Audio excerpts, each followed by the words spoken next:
All right, everybody, coming here with the word today. We're going to read Psalms, just a little reminder to ourselves who Christ is, as well as who God is, and how much He cares for us, how much He's always with us. Just really just basking in that today, in that reminder as we continue to be here on this earth.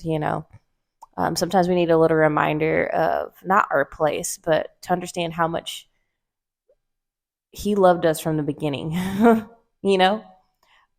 So I'm reading from Psalms. It is a psalm written by David, King David. Everyone knows his life. He has some ups and downs, but he truly had a heart for, God after God's desires, not his own. So let's go ahead and read Psalm 139. O Lord, you have searched me and known me. You know my sitting down and my rising up. You understand my thought afar off. You comprehend my path and my lying down, and are acquainted with all my ways. For there is not a word on my tongue, but behold, O Lord, you know it altogether. You have hinged me behind and before, and laid your hand upon me. Such knowledge is too wonderful for me. It is high, I cannot attain it.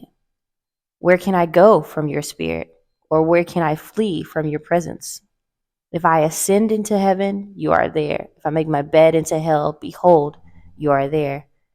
If I take the wings of the morning and I dwell in the uttermost parts of the sea, even there your hand shall lead me, and your right hand shall hold me. If I say, surely the darkness shall fall on me, even the night shall be light above me, about me. Indeed, the darkness shall not hide from you, but the night shines as the day, and the darkness and the light are both alike to you. For you formed me in my inward parts, you covered me with in my mother's womb. I will praise you, for I am fearfully and wonderfully made.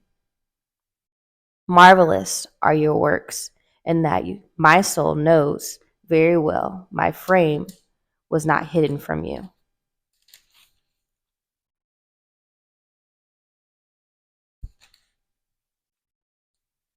When I was made in secret and skillfully walked in the lowest parts of the earth, your eyes saw my substance being yet unformed, and in your book they all were written, the days fashioned for me, when as yet there were none of them. How precious also are your thoughts to me, O God. How great is the sum of them. If I should count them, they would be more in the number than the sand. When I awake, I am still with you. Oh, that you would slay the wicked, O God. Depart from me, therefore, you blood and thirsty men, for they speak against you wickedly. Your enemies take your name in vain. Do I not hate them, O Lord, who hate you? And do I not loathe those who rise up against you? I hate them with perfect hatred. I count them my enemies. Search me, O God, and know my heart. Try me and know my anxieties, and see if there's any wicked way in me, and lead me in the way of the everlasting. So, a lot of people use this word for the reminder of how God knew you. He knew you before the womb. He created you before then, and he saw you as perfect. People use that as affirmation of people reminding how valuable their lives are, as well as the lives of the unborn. But what I want to pay attention here is just the knowledge, the perfect knowledge that God has for man, and the fact that he won't ever leave us. David says here that even if I make my bed in hell, you are there. I always never really understood that scripture, when it says, like, I'm thinking, there's no way that the Lord is going to go, to hell with you. But this is like a poem that David wrote. And what he was saying is, if I fall, in sin, and I disobey your word and I go against your commandments, and I pretty much want death because the wages of sin is death, So the way that the direction you're going is the direction of hell. What he's saying is if I commit a sin and I'm literally trying to lay myself in hell, then you are still there. And what he's saying is that God is still with him even in that season of darkness that he's in.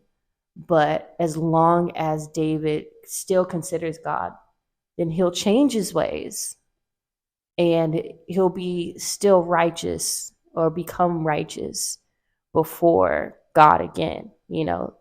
God ultimately knows, his purpose and his calling. So understanding that, God will ride that train with you.